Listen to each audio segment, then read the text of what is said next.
বিজেপির এক সাংবাদিক বলেছিলেন যে ডিএ মামলাটা দেরি নাকি আমি করিয়ে দিচ্ছি, যেহেতু আমি নাকি মমতার লোক। বলেছিলেন বোধ হয় একটা। কর্মচারীদের জয় হলো এবং এই কর্মচারীদের জয়ের ফলে রাজ্য সরকারি কর্মচারী যারা রয়েছেন, যারা পেনশনভোগী রয়েছেন, তারা প্রত্যেকের বেনিফিট পাবে। আমি কর্মচারীদের গতকালও বলেছি, আমাকে জিজ্ঞেস করেছিল রায় পক্ষে গেলেও লাঠি নিয়ে নামতে হবে, রায় বিপক্ষে গেলেও লাঠি নিয়ে নামতে হবে। লাটকাও শুধু ছাড়া এইরকম একটা অনড় অচল অপদার্থ সরকারকে ঠিক করা যাবে। একেবারে সপ্তম জয় কর্মীদের পক্ষে, কি বলবেন? সপ্তম জয় হয়েছে কর্মীদের পক্ষে, কর্মীরা উল্লসিত। তারা তো বারে বারে ধারাবাহিকভাবে জয়ের পথেই চলেছে, আজকে তারা জিতলেন। বিজেপির এক সাংবাদিক বলেছিলেন যে ডিএ মামলাটা দেরি নাকি আমি করিয়ে দিচ্ছি, যেহেতু আমি নাকি মমতার লোক। বলেছিলেন বোধ হয় একটা ব্যাপার। কিন্তু এই যে বারংবার বামপন্থী আইনজীবী বিকাশ রঞ্জন ভট্টাচার্য সমস্ত কিছুতে হস্তক্ষেপ করছে, মমতার লোক, এই একাধিক অভিযোগের পরও এসএসসির পর ডিএ মামলায় আবারও জয়। এটাই তো বিপদ। বিকাশ রঞ্জন ভট্টাচার্য না থাকলে পারে ওরা ভাবতে কাউকে ম্যানেজ করতে পারবে, সে ম্যানেজ করতে পারছে না, এটাই ওরা শঙ্কার কারণ, আর কিছু না। কিন্তু এই যে 31শে মার্চ একেবারে অতি তৎপরতা সহ 25% ডিএ দিতে হবে, এর আগেও দেখেছিলাম 6 সপ্তাহের মধ্যে 25% মেটাতে হবে। সেটা ছিল একটা অন্তর্বর্তীকালীন আদেশ, এটা চূড়ান্ত রায়, সুতরাং দিতে হবে। রাজ্য সরকারের কাছে টাকা নেই, কোমর ভেঙে যাবে। মোটামুটি যদি পুলিশ, আমি তো বলেছি, পুলিশ যদি গোটা রাজ্য জুড়ে তৃণমূল নেতাদের বাড়িতে একদিনে ছাপা মারে, এটা আমি আজ থেকে কয়েকদিন বলছি, যত টাকা বেরোবে, যত অস্ত্র বেরোবে, সেসব দিয়েই তো বিক্রি বাটা করলে দিয়ে হয়ে যাবে। কর্মচারীরা বারংবার আপনি বলেছেন যে রাস্তার আন্দোলনে থাকতে হবে। এখনো বলছি, আমি কর্মচারীদের গতকালও বলেছি, আমাকে জিজ্ঞেস করেছিল রায় পক্ষে গেলেও লাঠি নিয়ে নামতে হবে, রায় বিপক্ষে গেলেও লাঠি নিয়ে নামতে হবে। লাটকাও শুধু ছাড়া এইরকম একটা অনড় অচল অপদার্থ সরকারকে ঠিক করা যাবে না। কিন্তু সেই জায়গায় দাঁড়িয়ে আজকে একেবারে বাজেট পেশ হবে, বিভিন্ন ক্ষেত্রে যে একাধিক লক্ষ্মী ভান্ডার থেকে শুরু করে বিভিন্ন যে উঠে আসছে তথ্য বাড়তে পারে, সেক্ষেত্রে টাকা আছে, কিন্তু দিকে দেওয়ার বেলা সেটা কর্মচারীরা তাদের কর্তাদের সঙ্গে বুঝে নেবে।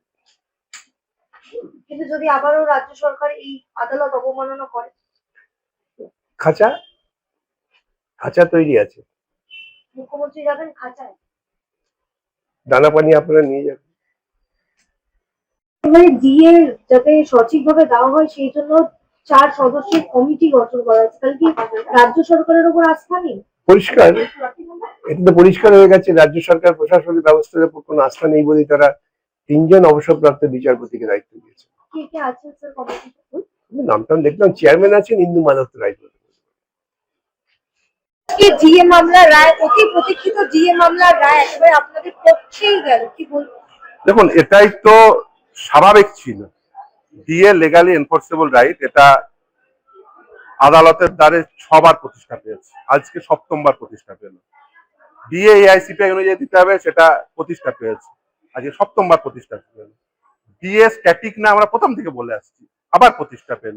ডিএ যে দেব না কারণ আমার ফান্ড নেই, আমি ফান্ড নিয়ে ওই ইয়েতে অন্য জায়গায় খরচ করব, এটা কখনোই হতে পারে না, এটা আবারও প্রতিষ্ঠা পেল। DA all India consumer price ইন্ডেক্সের সঙ্গে রাজ্যকে দিতে হবে, এটা লিগালি এনফোর্সেবল রাইট। কর্মচারীদের জয় হলো এবং এই কর্মচারীদের জয়ের ফলে রাজ্য সরকারি কর্মচারী যারা রয়েছেন, যারা পেনশনভোগী রয়েছেন, তারা প্রত্যেকের বেনিফিট পাবেন এবং সেই বেনিফিট কিভাবে পাবেন সেটা দেখার জন্য একটা হাই পাওয়ার 4 সদস্যের কমিটি রয়েছে, যেখানে মহামান্য প্রাক্তন বিচারপতি ইন্দু মালহোত্রা রয়েছেন, যেখানে ঝাড়খণ্ড হাইকোর্ট এবং উত্তরাখণ্ড হাইকোর্টের প্রাক্তন বিচারপতিরা রয়েছেন এবং সিএজি রয়েছেন, একজন বা তার একজন সিনিয়র মোস্ট অফিসাররা, তারা ঠিক করবেন প্যাটার্নটা কি হবে। মে মাসের মধ্যে সমস্ত টাকা মিটিয়ে দিতে হবে কর্মচারীদের এরিয়া।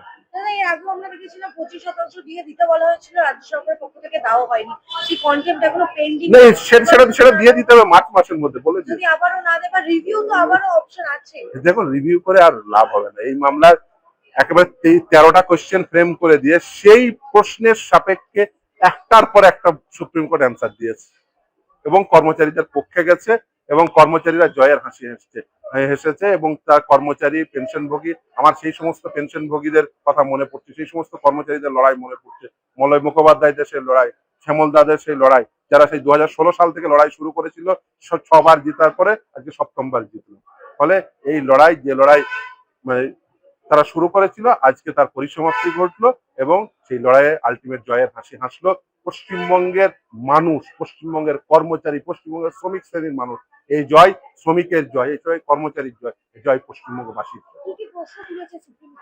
একেবারে তারা দৃষ্টভাবে যে এই এটা স্ট্যাটিক কিনা, আন্ডার আর্টিকেল 309 নিয়ে প্রশ্ন তুলেছে, তারপরে বলেছে যে আবিটারি কিনা। ফলে এই সমস্ত প্রশ্নের অ্যান্সার দিয়েছে, পরপর অ্যান্সার দিয়েছে। কবে কবে দিয়ে ক্লিয়ার করতে হবে? মে মাসের মধ্যে। অতি প্রতীক্ষিত ডিএ মামলা সপ্তমবার আবারও জয় পেলেন আপনারা। একদম, দেখুন এই মামলা শুরু হয়েছিল 2000 সালের নভেম্বর মাস থেকে।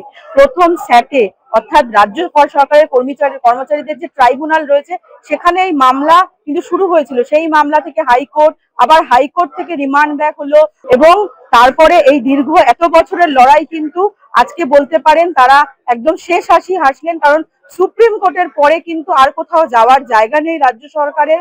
তারা রিভিউ করতে পারেন, কিন্তু সেটাও কিন্তু কতটা কি হবে সেটাও কিন্তু প্রশ্নের মুখে। কিন্তু একদম সর্বোচ্চ আদালতে, ভারতবর্ষের যে সর্বোচ্চ আদালতে, সেখানে কিন্তু কর্মীরাই শেষ হাসি হাসলেন এবং এটা কিন্তু স্পষ্ট বলে দিলেন যে ইন্টারিম অর্ডারটা দিয়েছিল 25% যে বকেয়া মিটিয়ে দিতে হবে 6 সপ্তাহের মধ্যে, সেটা কিন্তু ইমিডিয়েটলি ইমপ্লিমেন্ট করতে হবে। 31শে মার্চের মধ্যে সেটা মিটিয়ে দিতে হবে এবং যে রিমেনিং যে টাকাটা থাকবে অর্থাৎ পুরো টাকাটা কিন্তু মে মাসের মধ্যে সেটা কমপ্লিট করে দিতে হবে। কি ম্যানার এবং ফ্যাশনে দেওয়া হবে তার জন্য কিন্তু একটি কমিটি গঠন করে দেওয়া হয়েছে, 4 সদস্যের একটি কমিটি।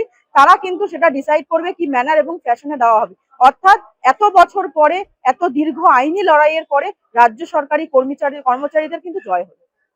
আবারও দিদি আমরা দেখেছিলাম 25% যখন দেওয়ার কথা বলেছিল রাজ্য সরকার দেয়নি, সেই কনসেপ্ট এখনো পেন্ডিং রয়েছে। আবারও যদি সেই একই চিত্র দেখা যায়, একদম যদি দেখা যায় আদালত আছে, আদালত জানে যদি তার অর্ডারের ভায়োলেশন হয় কিভাবে তার অর্ডারকে এক্সিকিউশন করাতে হয়, সেই জন্য কিন্তু কন্টেম্প প্রসিডিং রয়েছে।